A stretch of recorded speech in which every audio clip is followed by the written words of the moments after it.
हरे कृष्णा।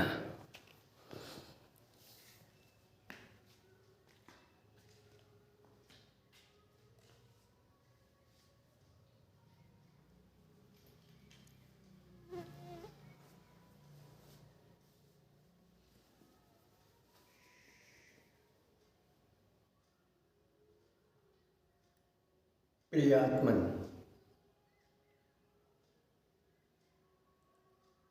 आइए थोड़ी सत्संग चर्चा कर लें, जिससे सत असत का अलग अलग ज्ञान हो और ज्ञान होने के बाद असत का त्याग करने में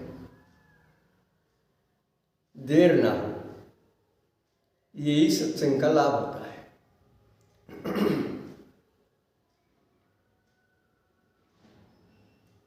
ओम नमो अस्तु अनंताय सहस्रमूर्ति सहस्रपादाक्षि शिरोरुभावे सहस्र नाम ने पुरुषाय शाश्वते सहस्र कोटि युगधारणे नमः।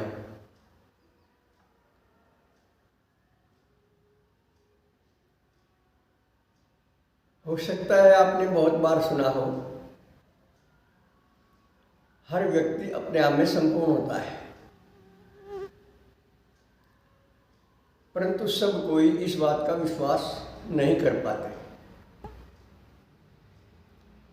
वर्तमान समय का नाम कलिकाल है। इसमें लगभग मानवीय मर्यादाएं समय समय पर ध्वस्त होती रहती हैं। सनातन धर्म के 10 लक्षण जानकर भी कई बार हम लोग उनको आचरण में नहीं ला पाते।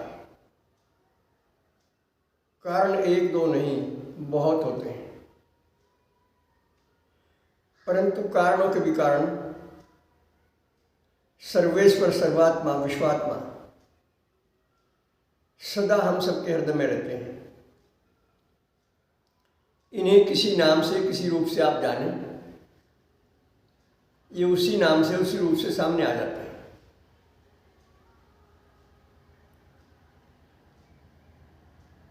आज इनकी प्रेरणा से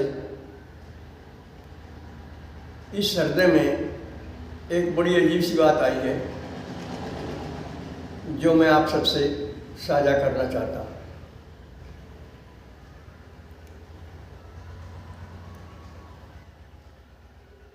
आजकल कथाएं बहुत होती हैं, सत्संग बहुत होते हैं, गुरु लोग बहुत हैं, गुरु धारण किए जाते हैं, बहुत शुभ कर्म होते हैं, हवन होते हैं, पुण्यदान होते हैं, परोपकार होते हैं, परंतु यदि निष्पक्ष होकर हम विचार करें तो जनमानस का बहुत बड़ा भाग विकृत है। यानी हमारे मनुष्य समाज में इतनी कुरीतियां घर कर चुकी हैं कि हम जानकर भी समझकर भी उनका त्याग नहीं कर पा रहे हैं।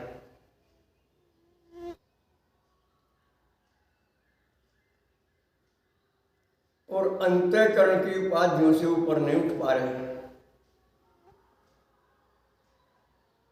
अंतःकरण में 4 भेद होते हैं, कई बार चर्चा आई है, मन बुद्धि चित्त अहंकार, और ये माया से मोहित होते हैं लगभग।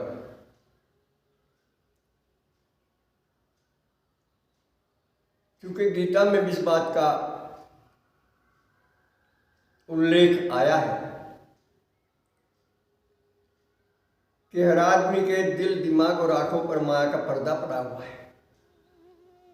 भगवान कृष्ण स्वयं कह रहे हैं मम माया दुरत्यया, और ये पर्दा बिना भगवत शरण के, बिना भगवान की की कृपा के किसी के द्वारा भी हटाया जाना संभव नहीं है। इस पर प्यार से विचार करें, बारीकी से विचार करें। हम शरण में भी आ जाते हैं, लेकिन शरण में आने के बाद साक्षात्कार नहीं होता। भगवान के गुणों का गान भी करते हैं, लेकिन उन गुणों को धारण नहीं कर पाते, रह जाते हैं वहीं के वहीं।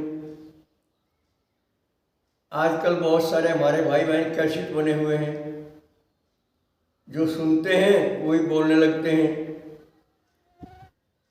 प्रयोग है या नहीं इसका ध्यान नहीं करते। आज एक बड़ी अद्भुत बात मन में आई है श्रीमद् भागवत कथा के बारे में। कितने आडंबरों के साथ कथा की जाती है आज। साउंड बहुत बड़ी मात्रा में होता है, बाजे गाजे, और बड़े बड़े पंडाल लगाए जाते हैं। पंडाल लगाने में, बाजों गाजों में हजारों नहीं लाखों रुपए खर्च हो जाते हैं। आप एक बात बताइए, सबसे पहले श्रीमद् भागवत महापुराण की कथा कहाँ से शुरू हुई? हालांकि इसमें भी दो मत हैं। कुछ विद्वान तो मानते हैं कि नारद जी और ब्रह्मा जी के बीच में हुई, कोई कहते हैं नारद जी और संत कुमारों के बीच में हुई। परंतु एक बात तो साफ है, हमारे भूमंडल पर सबसे पहले सुखदेव जी के द्वारा महाराज परीक्षित को कथा सुनाई गई। एक बात का विचार करें, क्या उस समय सुखदेव जी ने कथा करने के लिए पैसे तय किए थे? क्या उस कथा में साउंड था, बाजे गाजे थे? इतना अवश्य है, सुखदेव जी का आसन सभी से थोड़ा ऊंचा तो अवश्य था, लेकिन आधुनिक पांडाल की जैसी व्यवस्था नहीं थी। और श्रोतागण गृहस्थ भी थे, ऋषि मुनि भी थे।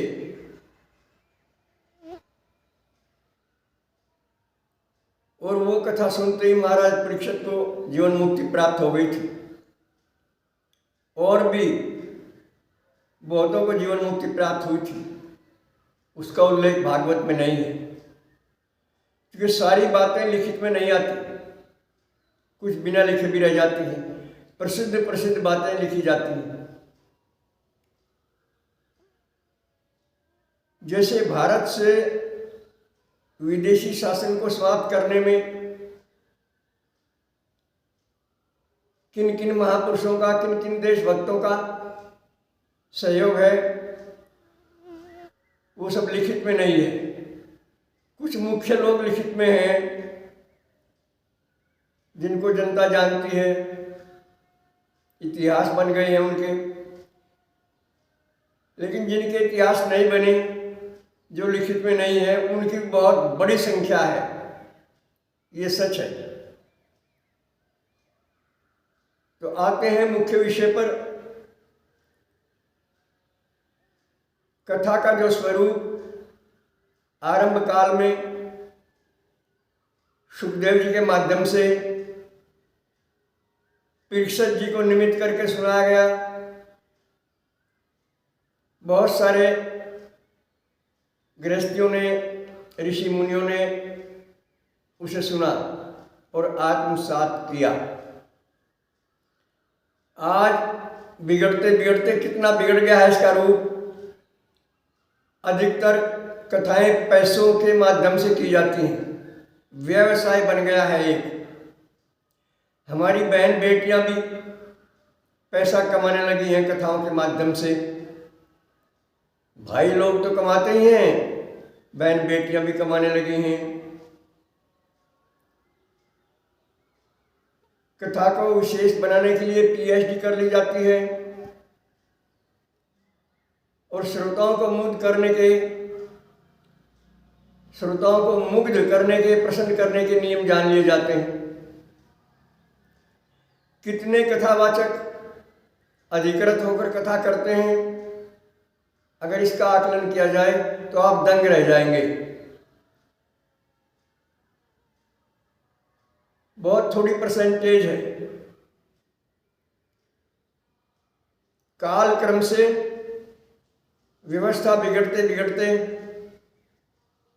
कहाँ तक बिगड़ गई, इसकी थोड़ी सी चर्चा श्री गीता जी के 4थे अध्याय में भी है। जब भगवान कृष्ण कह रहे थे अर्जुन से कि अर्जुन, ये ज्ञान मैंने सृष्टि के आरंभ में सूर्य को दिया था, लेकिन काल क्रम से वो लुप्त प्राय सा हो गया है, फिर से ये ज्ञान मैं तुम्हें दे रहा हूं।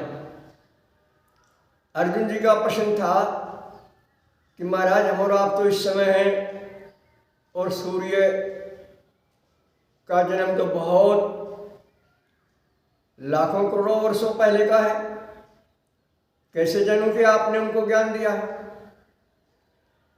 तो भगवान कृष्ण का उत्तर है,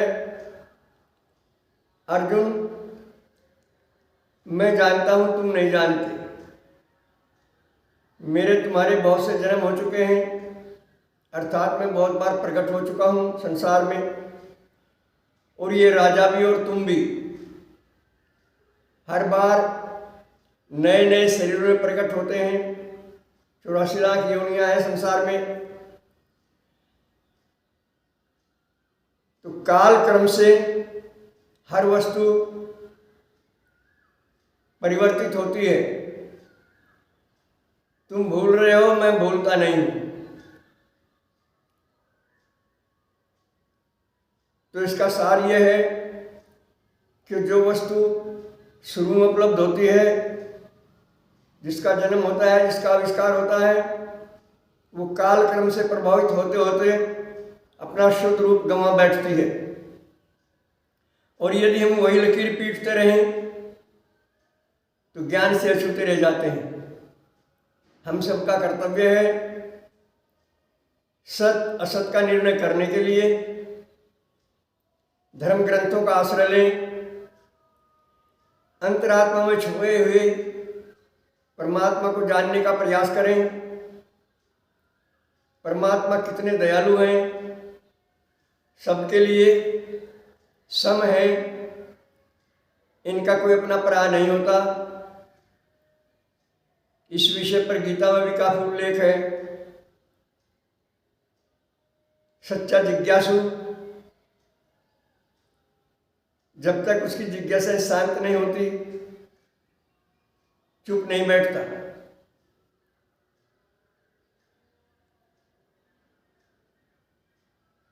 और सच्चे जिज्ञासु को ज्ञान होना चाहिए कि मैं जिनके संपर्क में हूं वो ज्ञान देने के अधिकारी भी हैं या नहीं।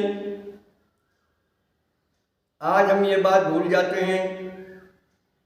महात्मा का वेश देखकर, पंडित जी का वेश देखकर, अवस्था देखकर हम प्रभावित हो जाते हैं और उनकी अटपटी बातें सुनकर हम खुद भी गुमराह रह जाते हैं। पता नहीं कितनी बार कथाएं सुनते हैं, कितनी बार गुरु धारण करते हैं, कितनी बार सत्संग करते हैं और स्वयं को जान नहीं पाते। तो इसलिए हमारे कहने का भाव समझिए, हर कोई अपने आप में संपूर्ण है। अंतर्मुखी हुए बिना, हृदय पवित्र हुए बिना, अंतर में छुपे प्रभु से संपर्क हुए बिना आज तक किसी का ज्ञान उदय नहीं हुआ है। ज्ञान है सबके पास, संपूर्ण ज्ञान है, लेकिन उदय नहीं होता। इसके लिए अंतर्मुखी प्रक्रिया परम आवश्यक है। और एक कर्तापन का भान जब तक रहता है तब तक ज्ञान उदय नहीं होता। मैं कर रहा हूं, इसके बारे में भी भगवान श्री कृष्ण ने गीता में बड़े संक्षेप में एक सार बात कही है। अहंकार विमूढ़ात्मा करता है मिति मन्यते। अहंकारवश, मूढ़तावश जब तक मनुष्य मानता है कि मैं कर रहा हूँ, मैं करता हूँ, तब तक सच्चा ज्ञानोदय नहीं होता। वो माया से मोहित होता है, हानि लाभ से प्रभावित होता है, अपने प्राय से प्रभावित होता है, परिचितों से कुछ और व्यवहार होता है, अपरिचितों से कुछ और व्यवहार होता है। ये सब अज्ञान के दायरे हैं। उठिए, जागिए, स्वयं को पहचानने के लिए हृदय पवित्र कीजिए। इसके लिए भगवान कृष्ण ने गुणत्रय विभाग योग 14वें अध्याय में और श्रद्धात्रय विभाग योग 17वें अध्याय में और मोक्ष संन्यास रूपी 18वें अध्याय में बड़ा विशद वर्णन किया है। अन्न के साथ मन का गहरा संबंध है। 3 प्रकार के अन्न होते हैं, सात्विक, राजसिक, तामसिक। 3 प्रकार की भक्ति होती हैं, 3 प्रकार के ज्ञान होते हैं, 3 प्रकार की श्रद्धा होती है। सब कुछ 3 प्रकार का होता है, चूंकि माया त्रिगुणात्मक है। तीनों गुणों में सतोगुण विशेष महत्व का है, लेकिन उसके रहते हुए भी ये अहंकार छुपा पड़ा रहता है हृदय के अंदर। मैं ज्ञानी हूँ, मुझे ज्ञान है, मेरा खान पान शुद्ध है। इसका भी त्याग करना होता है, इस भाव का। और चूंकि आत्म तत्व बुद्धि का विषय नहीं है, आत्मा सो परमात्मा ये बुद्धि का विषय नहीं है, ये अनुभव का विषय है। और हम स्वयं गुणातीत हैं, ये आत्म तत्व गुणातीत है। इस आत्मा पर किसी भी गुण का प्रभाव नहीं है। ये संपूर्ण प्रकृति, जिसे प्रपंच कहते हैं, माया कहते हैं, आत्म तत्व को छू भी नहीं सकती। और आज हम कितने प्रभावित हैं इससे। शरीर में आत्म बुद्धि होने के कारण हमारे सारे धंधे चौपट होते जा रहे हैं। इन बातों को असल में तो सुनना नहीं चाहता कोई, और सुन भी लें तो प्रयोग नहीं कर पाते। बिना प्रयोग किए वहीं के वहीं रह जाते हैं। शब्द को सबके पास है, दूसरों को उपदेश देने में सब बहुत चतुर हैं, स्वयं की चिंता नहीं करते। ये भी एक बहुत बड़ी विडंबना है। फिर से मैं आपसे निवेदन करता हूँ, आप अपने आप में संपूर्ण हैं, अंतर्मुखी होइए, खान पान पर विशेष ध्यान रखिए और खाने के लिए ना जिए, जीने के लिए खाएं। इस सूत्र के रहस्य को समझें और हृदय पवित्र करने में संपूर्ण जानकारी का प्रयोग करें।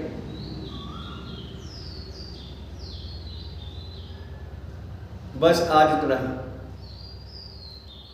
सर्वे भवन्तु सुखिनः, सर्वे सन्तु निरामया, सर्वे भद्राणि पश्यन्तु मा कश्चित् दुर्भाग् भवेत्।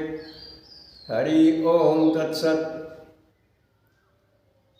आजकल हमारे फ़ोन में कुछ तकनीकी गड़बड़ है, इसलिए पहले जैसी वीडियो स्पष्ट नहीं हो पाती। प्रयासरत हैं, कोई मिल नहीं रहा जानने वाला। फिर भी सार बात तो आपको मालूम हो ही जाती है।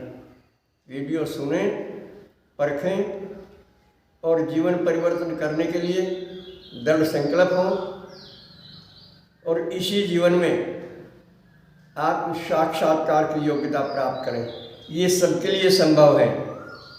निगेटिव सोच को आश्रय ना दें, पॉजिटिव सोच बनाए रखें। क्योंकि नकारात्मक सोच सिवाय विफलता के कुछ नहीं दे सकती। सफलता अगर प्राप्त करनी है तो सकारात्मक सोच प्राप्त करनी होगी, उसका समर्थन करना होगा। अब हम अपनी वाणी को विराम देते हैं। नए दर्शकों के लिए हमारे फ़ोन नंबर हैं 7500 397535, 9690 54725। हमारा चैनल विवेकवान समाज के नाम से प्रसिद्ध है, साथ में हमारा नाम भी है, क्योंकि किसी सज्जन ने नकली विवेकवान समाज चालू कर दिया। निंदा तो हम नहीं करते, ये समय का प्रभाव है, तो सही चैनल जानने के लिए दोनों बातों का ध्यान रखें। विवेकवान समाज योगी कृष्णानंद,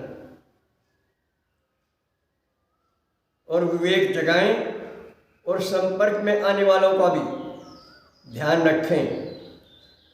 अपनी शक्ति और हैसियत के अनुसार विवेकवान समाज का प्रचार प्रसार करने में आलस्य ना करें, क्योंकि परमार्थ करना भी हम सबका परम दायित्व है। अपने लिए जीना तो क्या जीना उसका जो दूसरों के लिए जिए। और विवेक ऐसी शक्ति दी परमात्मा ने हमें, जो हमें हर बुराई से बचाने में समर्थ है।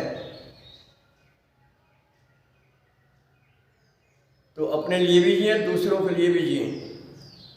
जो ज्ञान इधर उधर से प्राप्त हो उसको अधिकृत रूप से जीवन में उतारें और अधिकृत होकर ही दूसरों को बताएं। बिना स्वयं जीवन में उतारे दूसरों को बताना लाभ की बजाय हानि होती है दोनों पक्षों को। यही हो रहा है आज। पर उपदेश कुशल बहुत तेरे, जे न रस रही ते न घनेरे। तुलसी जी की वाणी बिल्कुल स्पष्ट है। हरि ओम तत्सत। ओम शकराय नमः।